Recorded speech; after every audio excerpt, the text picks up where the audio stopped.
Hi friends, welcome back to Nizam వంటలండి. దోసలోకి ఎప్పుడైనా ఒకే రకంగా చట్నీ చేస్తుంటాం కదా! అలా కాకుండా ఇలా కొత్తగా డిఫరెంట్‌గా హెల్తీ పచ్చడి చేయండి. అందరూ ఇష్టంగా తింటారండి. చాలా బావుంటుంది.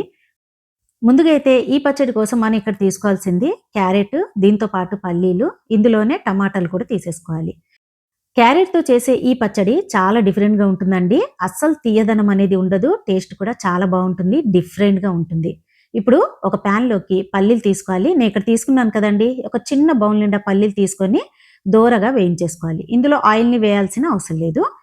జస్ట్ ఇలా లో ఫ్లేమ్ మీద పెట్టి వేయించుకుంటే సరిపోతుంది. ఇప్పుడు ఈ పల్లీల్ని కాస్త పక్కన పెట్టేసి, ఇప్పుడు ఇదే ప్యాన్‌లోకి ఒక 2 టేబుల్ స్పూన్ ఆయిల్ తీసుకోవాలి. ఇప్పుడు ఇందులోకి మనం ముక్కలుగా కట్ చేసి పెట్టుకున్నటువంటి క్యారెట్ ముక్కలు తీసేసుకోండి. క్యారెట్ మాత్రం నేనిక్కడ ఏ బౌల్‌తో అయితే తీసుకున్నానో అన్ని క్యారెట్ ముక్కలే తీసుకోవాలండి. మరీ ఎక్కువగా తీసుకున్నాను అనుకోండి కొంచెం తీయదనం అనేది వస్తుంది.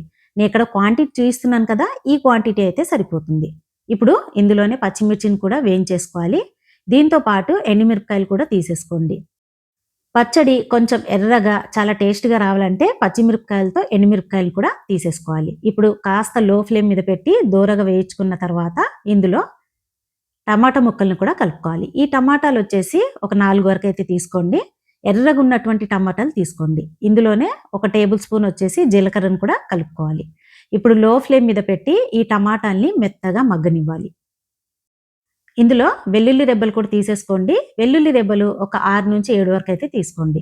దీంతో పాటు కొంచెం పుల్లగుంటే టేస్ట్ బావుంటుంది కదా పచ్చడి. కొంచెం ఇందులోకి చింతపండును కూడా తీసేసుకోవాలి. ఇప్పుడు ఇందులోకి నీళ్లు వేయకుండా లో ఫ్లేమ్ మీద మంటను పెట్టి పైన మూత పెట్టేస్తే చాలండి. ఈ టమాటా మెత్తగా మగ్గిపోతుంది. ఇందులో మాత్రం నీళ్లు వేయాల్సిన అవసరం లేదు. చూడండి ఇక్కడ మెత్తగా ఈ విధంగా మగ్గిపోయిన తర్వాత స్టవ్‌ని ఆఫ్ చేసేసి పూర్తిగా చల్లారనివ్వాలి. ఈ క్యారెట్‌తో చేసినటువంటి పచ్చడి వచ్చేసి అన్నంలోనే కాదండి, దోసలకు కూడా మీరు తినొచ్చు. ఇడ్లీలో కూడా చాలా బావుంటుంది. ఇప్పుడు పూర్తిగా చల్లారిపోయిన తర్వాత మిక్సీ జార్‌లోకి ముందుగా అయితే పల్లీలు తీసుకొని వీటిని మెత్తగా గ్రైండ్ చేసేసుకోవాలి. ఇక్కడ చూపిస్తున్నాను చూడండి, ఈ విధంగా ఉండాలి. తర్వాత పచ్చిమిర్చి, ఎండుమిరపకాయలు ఇందులోకి తీసుకొని కొంచెం నీళ్ళని వేసి గ్రైండ్ చేసేసుకోండి మెత్తగా. మొత్తం ఒకేసారి కలిపి మెత్తగా గ్రైండ్ చేసుకోవచ్చండి. కానీ మరీ మెత్తగా చేసుకుంటే టేస్ట్ బావుండదు కాబట్టి ముందుగా పచ్చిమిరపకాయల్ని మెత్తగా గ్రైండ్ చేసుకున్న తర్వాత ఇందులోకి టమాటాల్ని తీసుకోవాలి. ఈ టమాటా తీసుకున్న తర్వాత దీన్నేంటంటే కోర్స్‌లాగా గ్రైండ్ చేసుకోండి. కొంచెం బరగ్గా గ్రైండ్ చేసుకుంటే టేస్ట్ బావుంటుంది. కానీ క్యారెట్ ముక్కలు మాత్రం మరీ ఎక్కువగా అయితే తీసుకోవద్దండి. నేను క్వాంటిటీ ఎలా అయితే చూయించానో ఈ క్వాంటిటీలో తీసుకోండి. చూడండి ఈ విధంగా గ్రైండ్ చేసుకున్న తర్వాత మనం డైరెక్ట్‌గా సర్వ్ చేసేసుకోవటమే. ఈ పచ్చడికి పోపు వేయాల్సిన అవసరం లేదండి. డైరెక్ట్‌గా ఇలానే తినేయొచ్చు. నేను వారంలో కనీసం ఒక్కసారైనా ఈ పచ్చడిని చేస్తుంటాను మా పిల్లల కోసం అనేసి.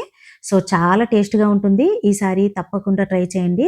ట్రై చేసిన తర్వాత ఎలా వచ్చిందో ప్లీజ్ నాకు కామెంట్ చేయడం మాత్రం మర్చిపోకండి. వీడియో నచ్చితే తప్పకుండా లైక్ చేసి సబ్స్క్రైబ్ చేయండి. Thanks for watching friends.